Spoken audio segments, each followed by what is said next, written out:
In the heart of Europe, thousands of Arab fighters. Zenica, 1995. They'd come to wage holy war in support of the Bosnian army. Their commanders had bigger plans.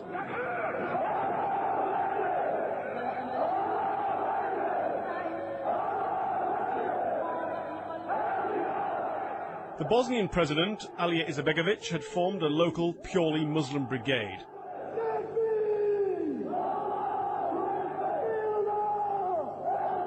He then allowed into the country up to 6,000 foreign Muslims, mostly from the Middle East.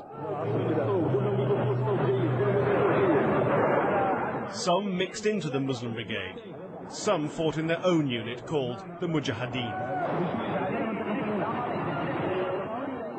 They committed many atrocities.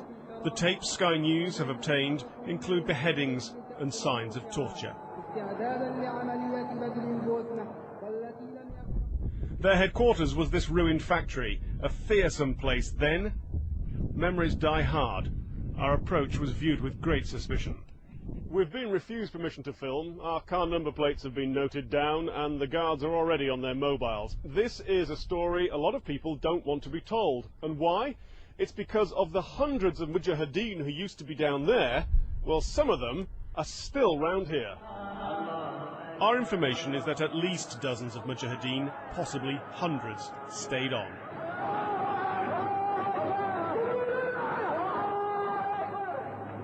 Some hung up their Kalashnikovs, but not all. I think it would be naive to say that there aren't some people who have remained over here and that they've been infiltrated for certain reasons. British citizen Benjamin Zaffarani stayed on using his fake Italian passport. He was shot dead in Zenica in March '97, carrying out a robbery to raise funds for jihad. We think he's buried in the village of Meherici, along with many other Mujahideen. We began filming. The villagers were so hostile we stopped. This isn't just about history, it's about now. Documents passed to us indicate the scale of the problem. Sky News has obtained several documents marked top secret, amongst them this, which lists 1,700 names of Mujahideen fighters. There are dozens of Saudis, Yemenis, Egyptians, and among them there are 5 Britons. For example, Sehid Jasir, Ingleska, which means English, Boginho, which means killed in action. And here another Ingleska, Muhammad Aisa. Other names marked as English are Abu Qutayba Asim, Abu Khalid Abdul Razak, and Abdul Kelik Abdul Qudus. These pages show the names of several hundred Mujahideen who were given Bosnian passports after the war, and that they changed their names. For example, Abdullah Khalid becomes Klokic. Western intelligence agencies are now pressing the Bosnians to look into exactly where these people are and what they're doing. And asking, have any of these men been in contact with the 3 young Bosnian Muslims arrested last month on terrorism charges? Firearms, explosives, and a suicide video confession were seized. The youths are being held in this Sarajevo jail. There have been 7 connected arrests made in Sweden.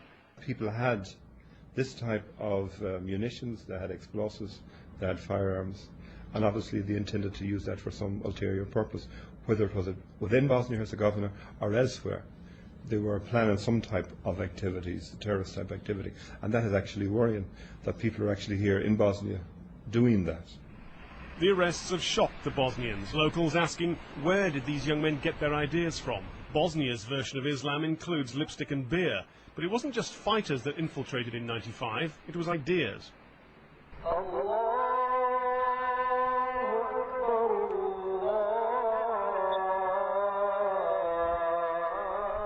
In the shadow of the war-scarred apartment blocks has risen the country's biggest mosque, the King Faisal Al Saud, built with Saudi money. This mosque has nothing to do with terrorism, but it does expound the radical Saudi Wahhabi Islam, which elsewhere has been interpreted as calling for jihad. In Sarajevo now, the influence of Saudi ideas can be found all over the city. Until the Wahhabis arrived, you couldn't find Bosnian Muslims sporting beards like this, wearing clothes like these, or believing ideas such as those leading to the arrest of the young local men. Radical Islam is attempting to plant deep roots in the community, even if it's an uphill battle. This side of Bosnia far more represents where the country is, both geographically and culturally. But the seeds for change were planted back in '95.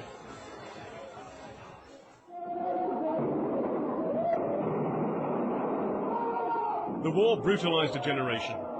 These are Bosnian Muslim forces desecrating an Orthodox church. Here we see a Bosnian Serb being interrogated. He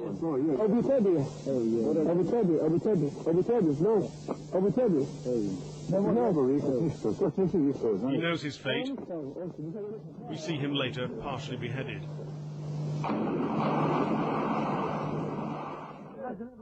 The Bosnian Muslims didn't need much encouragement to commit atrocities. All sides were engaged in the practice.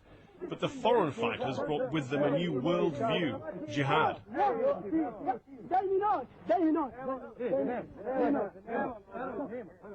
Here an Arab man tries to persuade his Bosnian colleagues to let him kill Serb prisoners.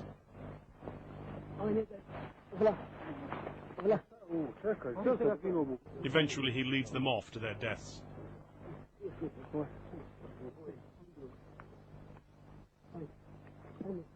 There were some serious players sent to Bosnia, among them the man who planned 9/11, Khalid Sheikh Mohammed, and Abu Suleiman al-Maki, here on the right of Osama bin Laden.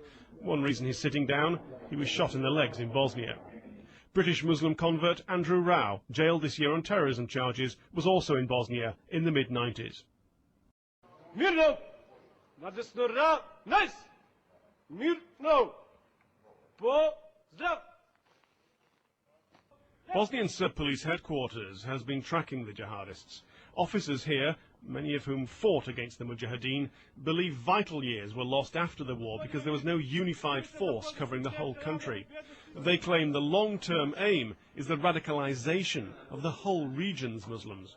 The main aim for them is be infiltrated in our society here to produce a lot of elements as a potential for logistics and some operational support for their units, elements, parts, individuals, as a potential threat for Europe.